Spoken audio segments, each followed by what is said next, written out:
Hello বন্ধুরা, কেমন আছেন সবাই? সিম্পলি আবান্তিকার নতুন একটি ভ্লগে আপনাদের স্বাগত জানাই। আমেরিকার ভিসা ইন্টারভিউ নিয়ে বহু মানুষ বিভিন্ন ধরনের দুশ্চিন্তায় ভুগে থাকেন। বিশেষ করে 2025 সালে আমেরিকার ভিসা ইন্টারভিউ নিয়ে বহু মানুষ বিভিন্ন ধরনের দুশ্চিন্তায় ভুগে থাকেন। কিরম ধরনের প্রশ্ন আসবে, কারণ বর্তমানে তো রিজেকশনের হার অনেকটাই বেড়ে গেছে বলে আমরা বিভিন্ন নিউজ মিডিয়া থেকে শুনতে পাচ্ছি।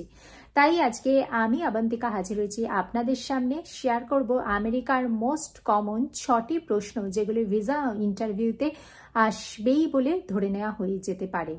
তাহলে আসুন স্কিপ না করে পুরো ভিডিওটা আমার সাথে থাকুন। ভিডিওটি ভালো লাগলে লাইক করবেন আর অবশ্যই চ্যানেলটিকে সাবস্ক্রাইব করবেন। আমেরিকার ভিসা ইন্টারভিউতে সাধারণত যে প্রশ্নগুলি করে তার মধ্যে থেকে সবথেকে কমন 6টি প্রশ্নই আজকে আমি আপনাদের সাথে শেয়ার করব। আপনি যখন ভিসা অফিসারের মুখোমুখি হবেন তখন প্রথমেই তাকে গ্রিট করবেন। তিনি আপনার থেকে পাসপোর্টটা নেবেন এবং তার সিস্টেমে আপনারই ফিল আপ করা DS-160 ফর্মটি তিনি ওপেন করবেন। তারপরেতে তিনি হয়তো 85% কেসে আপনাকে প্রশ্ন করবেনই যে আপনি কি কারণে ইউএসএ ভিজিট করতে চাইছেন। আজকে আপনি যদি ভিজিট পারপাসে আমেরিকায় যেতে চান তাহলে সেটি বলবেন। যদি আপনি কোনো ফ্যামিলি গেট টুগেদার বা ফ্যামিলি মিটিং কারণে আমেরিকায় যেতে চান তাহলে সেটি বলবেন। অথবা যদি আপনি কোনো বিজনেস পারপাসে আমেরিকা যেতে চান বা কোনো কনফারেন্স অ্যাটেন্ড করার জন্য যেতে চান তাহলে তার নির্দিষ্ট কারণ বলবেন। আপনি কি কারণে আমেরিকায় যেতে চান তার একটি কনক্রিট আনসার আপনি কিন্তু নিজে আগে থেকেই তৈরি করে যাবেন। নয়তো যখন ভিসা অফিসারের সম্মুখীন হবেন তখন হয়তো সঠিক উত্তরটা খুঁজে পাবেন না। তাই কি কারণে আপনি আমেরিকা যেতে চান বা কি কারণে আপনি ভিসা অ্যাপ্লাই করেছেন তার কিন্তু একটি সঠিক কারণ আপনি ওনাকে বলতে হবে। সেইভাবে কিন্তু নিজেকে মেন্টালি প্রিপেয়ার করে যাবেন। আজকে আপনি ভিসা নিয়ে আমেরিকায় যাওয়ার পর হয়তো আপনার কোনো ফ্যামিলি মিটিং থাকতে পারে বা ফ্যামিলি ওয়েডিং থাকতে পারে, গেট টুগেদার থাকতে পারে। তার একটি নির্দিষ্ট কারণ যখন আপনি বলবেন তখন চেষ্টা করবেন আপনার যিনি ক্লোজ রিলেটিভ আমেরিকাতে রয়েছে তার থেকে ইনভিটেশন লেটার কালেক্ট করে নেবার। তিনি কোন স্টেটে থাকেন, তার ভিসা স্টেটাস কি, তিনি কোথায় জব করেন, এই সমস্ত ইনফরমেশন কিন্তু আপনার কাছে রেডি রাখতে হবে। এরপরেতে আসি, মোস্ট কমন যে প্রশ্নটা করে থাকেন সেটি হলো আমেরিকায় যাওয়ার পর আপনি কোথায় যাবেন। একটি টেন্টেটিভ ট্রাভেল প্ল্যান কিন্তু আপনাকে রেডি রাখতে হবে। আপনি কখনোই বলতে পারেন না যে এখনো ঠিক করে নিই, ভাবছি, দেখি কোথায় যাই। আপনাকে কিন্তু একটা কংক্রিট আনসার দিতে হবে কি আমি টেক্সাস যাব, কি আমি ফ্লোরিডা যাব, কি আমি ক্যালিফোর্নিয়া যাব। এরকম একটা কিন্তু টেন্টেটিভ ট্রাভেল প্ল্যান কিন্তু আপনাকে রাখতে হবে। নেক্সট যে প্রশ্নটি আপনাকে করতে পারেন ভিসা অফিসার সেটি হলো দেশেতে আপনি কি করেন, দেশেতে আপনার সোর্স অফ ইনকাম কি। আপনার ট্রিপটা যদি আপনি সেলফ স্পন্সর করে থাকেন তাহলে আপনার সোর্স অফ ইনকাম কি। এক্ষেত্রে আপনি যদি জব করে থাকেন তাহলে আপনি কোথায় জব করেন তার অ্যাপয়েন্টমেন্ট লেটার, লাস্ট 6 মান্থসের ব্যাংক স্টেটমেন্ট, 3 মান্থসের স্যালারি স্লিপ। যদি আপনি বিজনেস করে থাকেন তাহলে বিজনেসের লিগাল ডকুমেন্টস বা আপনার যদি অন্য কোনো সোর্স অফ ইনকাম থেকে থাকে তাহলে তার ডকুমেন্টস কিন্তু আপনাকে সাথে ক্যারি করতে হবে। আপনি কি করেন সেটা বলার সাথে সাথে আপনাকে কিন্তু এটাও বুঝিয়ে দিতে হবে যে দেশেতে আপনি কত টাকা আর্ন করে থাকেন। কারণ আপনি ফিনান্সিয়ালি যথেষ্ট স্ট্রং কিনা বা ফিনান্সিয়ালি আপনি যথেষ্ট সাউন্ড কিনা সেটা কিন্তু আপনাকে বোঝাতে হবে। আপনি দেশেতে আপনার যথেষ্ট ফিনান্সিয়াল স্ট্যাবিলিটি রয়েছে, আজকে আপনি তাই দেশের মায়া ত্যাগ করে বিদেশে গিয়ে বসবাস করতে চাইছেন না। আজকে আপনি বিদেশেতে ফ্যামিলি মিটিং হোক বা কোনো বিজনেস কনফারেন্স হোক বা মেডিকেল পারপাস, যে কোনো রিজনেই আপনি আমেরিকায় যাচ্ছেন। কাজ সম্পন্ন হওয়ার পর দেশেতে আপনার ফিনান্সিয়াল অনেক বেশি বন্ডিং রয়েছে, আপনি আবার নিজের দেশে ফিরে আসবেন। সেটা কিন্তু ভিসা অফিসারকে আপনাকে বোঝাতে হবে। এরপরে যে প্রশ্নটি আপনার দিকে ধেয়ে আসতে পারে সেটি হলো আপনার বৈবাহিক সম্পর্ক।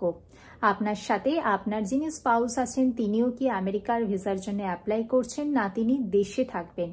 দেশে থাকলে আপনার সন্তানরা কোথায় থাকবে বা তাদের ভিসা স্টেটাস কি, তাদের সোর্স অফ ইনকাম কি, দেশের প্রতি আপনার বন্ডিং কি, এই রকম বিভিন্ন ধরনের প্রশ্ন আসতে পারে। যদি আপনি একা বিদেশে যেতে চান তাহলে হয়তো তার কাছে প্রশ্ন আসতে পারে আপনার কাছে যে আপনার স্পাউস কেন যেতে চান না, আপনার স্পাউস কি ফিউচারে আপনার সাথে যোগাযোগ করবেন কিনা বা ফিউচারে আপনার সাথে জয়েন করবেন কিনা, এরকম বিভিন্ন ধরনের প্রশ্ন আপনার কাছে কিন্তু আসতে পারে। তাই আপনার বৈবাহিক সম্পর্কের উপরেতে কিন্তু একটু জোর দেবেন। যদি সিঙ্গেল হন বা যদি ম্যারিড হন, ম্যারিড হলেতে আপনার স্পাউস সংক্রান্ত কিন্তু বিভিন্ন প্রশ্ন আপনার কাছে আসতে পারে। নেক্সট আসছি আপনার ট্রাভেল হিস্ট্রি। আপনি আগে কখনো বিদেশে গেছেন কিনা। যদি না গিয়ে থাকেন তাহলে ভিসা অফিসারের মাথায় প্রশ্ন আসতে পারে যে আপনি এখনো পর্যন্ত আপনার কোনো দেশ ভ্রমণ করা হয়নি, অথচ ফার্স্ট টাইম ট্রাভেল কেন ইউএসএতে করতে চাইছেন। আপনার পাসপোর্টেতে যদি অন্য দেশ ভ্রমণের ছাপ থেকে থাকে তাহলে কিন্তু আপনার পক্ষে অনেক বেশি সুবিধাজনক হয়ে থাকে। এক্ষেত্রে ইউএসএ ভিসা অ্যাপ্লাই করার আগে আপনি চেষ্টা করতে পারেন আপনার দেশের আশপাশের কোনো দেশ ভ্রমণ করে থাকতে।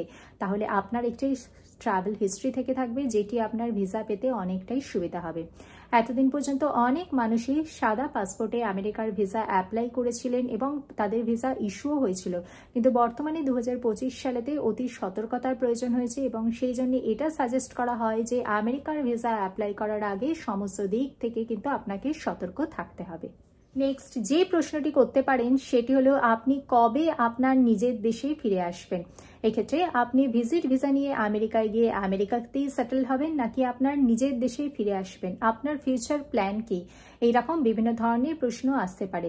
বিভিন্ন ধরনের প্রশ্নের মাধ্যমে ওনারা যাচাই করতে পারেন যে আপনার ফিউচার প্ল্যান কি। এক্ষেত্রে দেশে যদি আপনি ফিনান্সিয়ালি স্ট্রং হন, দেশে যদি আপনার সোশ্যাল বন্ডিং থেকে থাকে, তাহলে ওনারা কনফার্ম হতে পারেন যে আপনি আবার আপনার দেশে ফিরে আসবেন।